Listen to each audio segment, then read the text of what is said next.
Good afternoon. Sometimes when I say good afternoon, I realize it sounds like the soundtrack from Goonies. Do you know that movie? Na na na na na na na na na na na na na na na na na. And I say, good afternoon. Na na na. Do you ever do those kinds of things? No, just me. Okay, cool. Chapter 7 of Alice in Wonderland. Are we ready? Let's do it. Chapter 7. A mad tea party. There was a table set out under a tree in front of the house, and the March Hare and the Hatter were having tea at it. A dormouse was sitting between them, fast asleep, and the other two were using it as a cushion, resting their elbows on it and talking over its head. Very uncomfortable for the dormouse, thought Alice, only as it's asleep, I suppose it doesn't mind.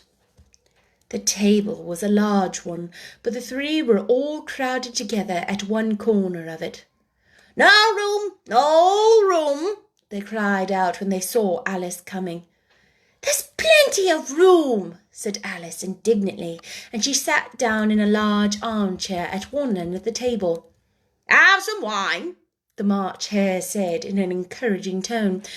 Alice looked all round the table, but there was nothing on it but tea. I don't see any wine, she remarked.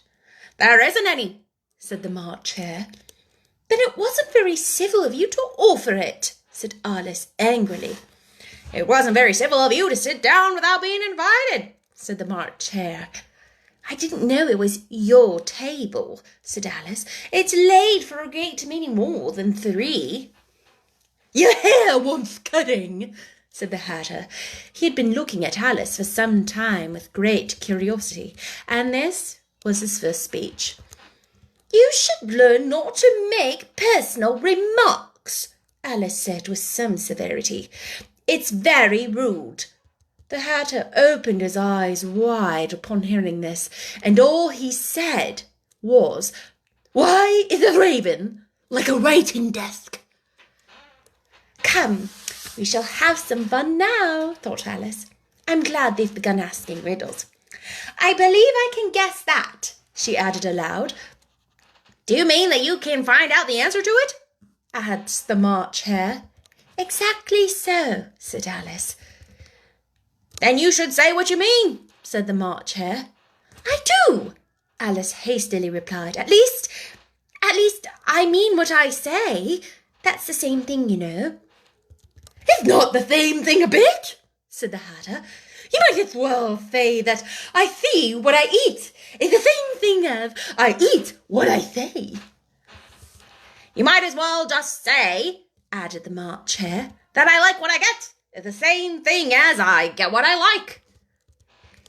You might as well say, added the Dormouse, who seemed to be talking in his sleep, that I breathe when I sleep is the same thing as I sleep when I breathe.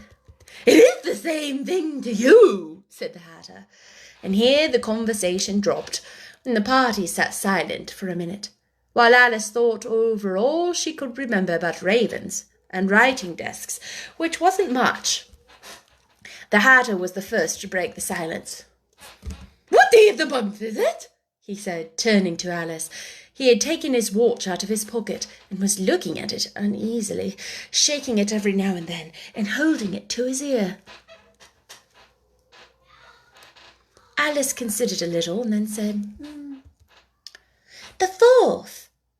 2 days wrong, sighed the March Hare. I told you butter wouldn't suit the works, he added, looking angrily at the March Hare. It was the best butter, the March Hare meekly replied. Yes, but some crumbs must have gotten in as well, the Hatter grumbled. You shouldn't have put it in with the bread knife. The March Hare took the watch and looked at it gloomily. Then he dipped it into his cup of tea and looked at it again, but he could not think of nothing better to say than his first remark. It was the best butter, you know. Alice had been looking over her shoulder with some curiosity. What a funny watch, she remarked. It tells the day of the month, and doesn't tell you what o'clock it is. Why, sir it, muttered the Hatter. Does your watch tell you what year it is? Of course not, Alice replied very readily, but that's because it stays the same year for such a long time together.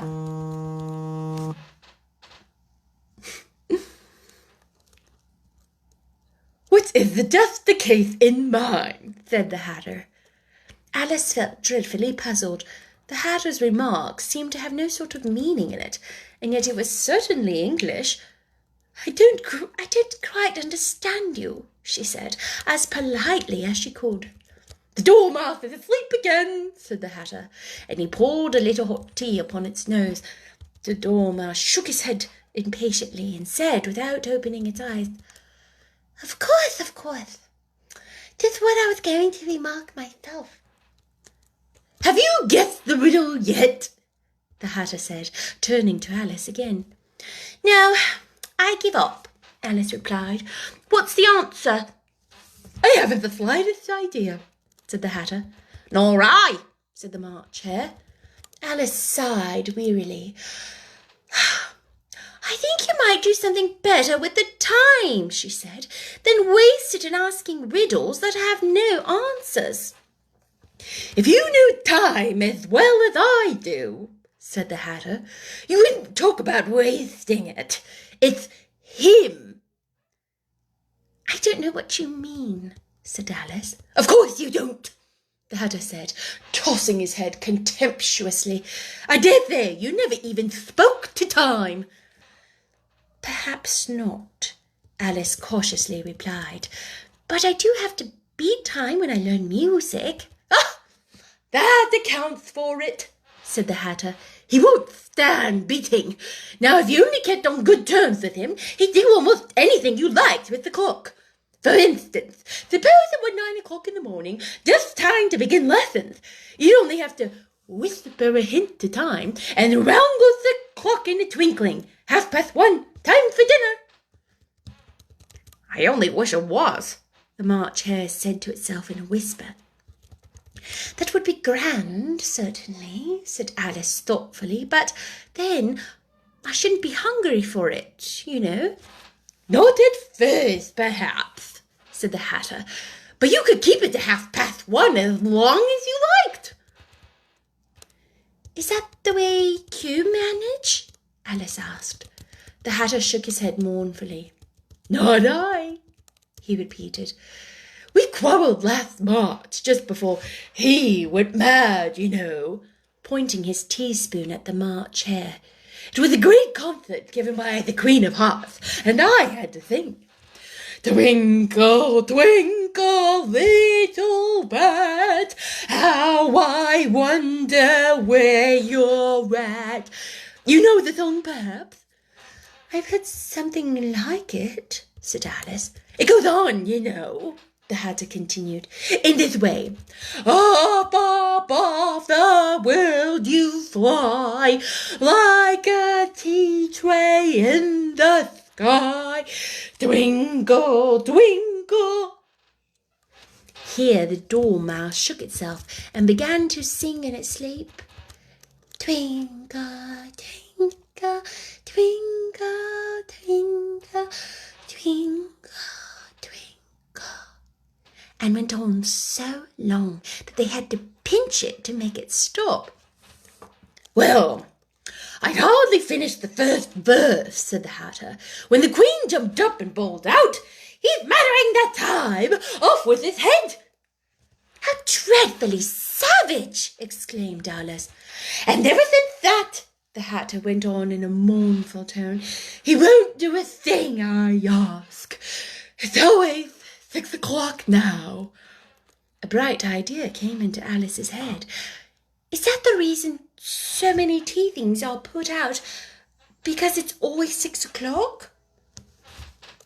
That's it, said the Hatter with a sigh. It's always tea time, and we've no time to wash things between whiles. Then you keep moving round, I suppose, said Alice. Exactly so, said the Hatter, as the things get used up.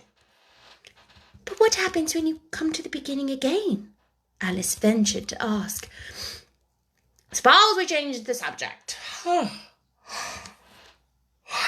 said the March Hare, yawning. I'm getting tired of this. I thought the young lady tells us a story. I'm afraid I don't know one, said Alice, rather alarmed at the proposal. Then the Dormouse shall, they both cried. Wake up, Dormouse! And they pinched it on both sides at once. The Dormouse slowly opened its eyes. I wasn't asleep, he said in a hoarse, feeble voice. I heard every word you fellows were saying. Tell us a story, said the March Hare. Yes, please do, pleaded Alice. And be quick about it, said the Hatter, or you'll be asleep again before it's done. Once upon a time there were 3 little sisters, the Dormouse began in a great hurry, and the names were Elsie, Lacie, and Tilly, and they lived at the bottom of a well. What did they live on? Said Alice, who always took a great interest in questions of eating and drinking. They lived on treacle, said the Dormouse, after thinking a minute or two. They couldn't have done that, you know, Alice gently remarked. They'd have been ill. So they were, said the Dormouse, very ill. Alice tried to fancy herself what such an extraordinary ways of living would be like, but it puzzled her too much, so she went on. But why did they live at the bottom of a well? Take some more tea, the March Hare said to Alice very earnestly.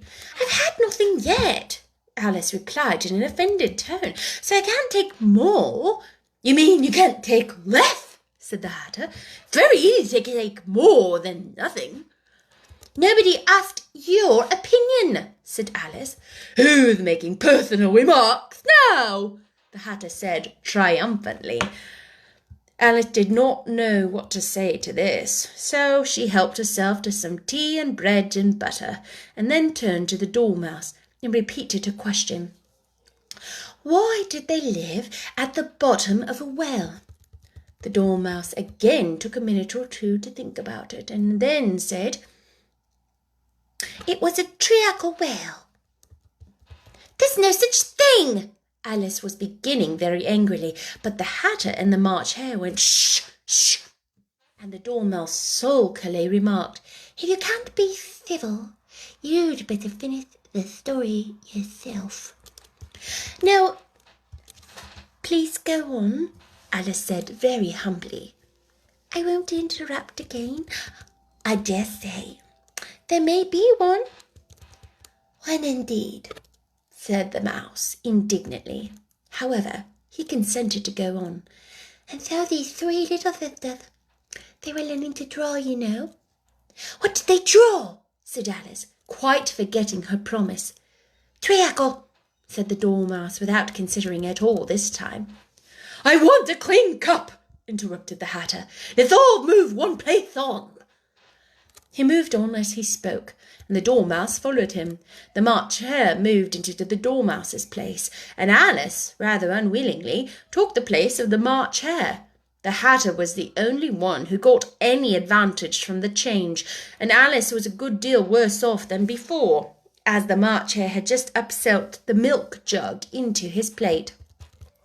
Alice did not wish to offend the Dormouse again, so she began very cautiously. But I don't understand. Where did they draw the treacle from? You can draw water out of a water well, said the Hatter. So I should think you could draw a treacle out of a treacle well, eh? Stupid! But they were never in the well, Alice said to the Dormouse, not choosing to notice this last remark. Of course they were, said the Dormouse. Well in. This answer so confused poor Alice that she let the Dormouse go on for some time without interrupting it. They were learning to draw, said the Dormouse, yawning and rubbing its eyes. Oh, for it was getting very sleepy.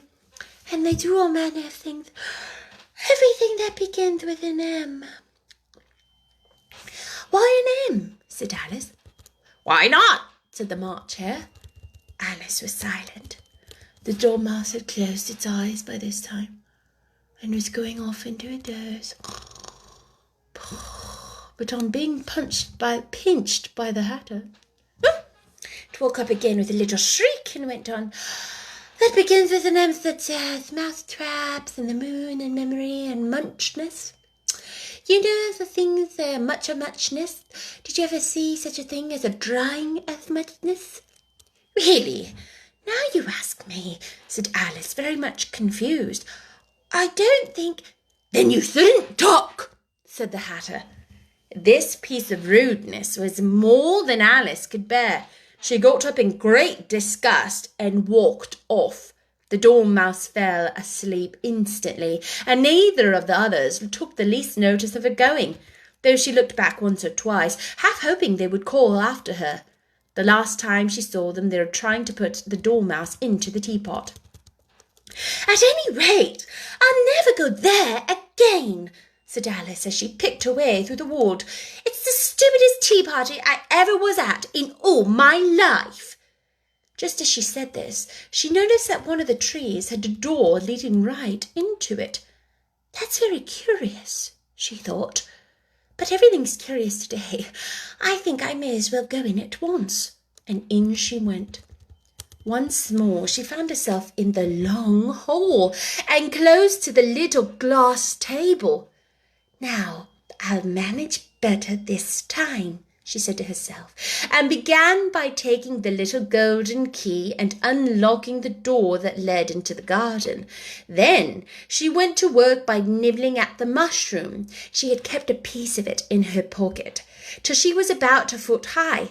Then she walked into the passage, and then she found herself at last in the beautiful garden among the bright flower beds and the cool fountains. That was chapter 7. Did you like my March hare? No, that's the Mad Hatter. And the March hare. Oh, you don't say. Have a little dormouse. I'm so sleepy. It just makes me want to go to sleep. And of course, Alice. Next chapter, chapter 8, is called The Queen's Croquet Ground. Oh my goodness. We get to hear some of the voices of the cards. And we get to hear... Do we get to hear the Queen? The King and the Queen. Ooh. The Knave of Hearts. Ooh, there's a lot of voices. I can do it. I can do it. Does that look like Jim Carrey? I felt like that looked like Jim Carrey. I'm crazy. I'm losing my mind. I hope you enjoyed. We are more than halfway through this book, which is crazy. I'll be honest. As much as I think the writing is super fun to listen to, it's almost like each chapter is so disconnected from the previous chapter. And I've never read it before, so maybe it all ties in together and there's some kind of something. So it's really fun to read, but I wouldn't say I'm not involved with the characters. Like I'm not emotionally connected to the characters. It's harder to relate to because this isn't like a developing story. It's just kind of like this crazy thing happened and this crazy thing happened and you know? I mean, it is super fun. Voices and crazy ideas and how logic is just gone. I think is really, really fun. And we are halfway.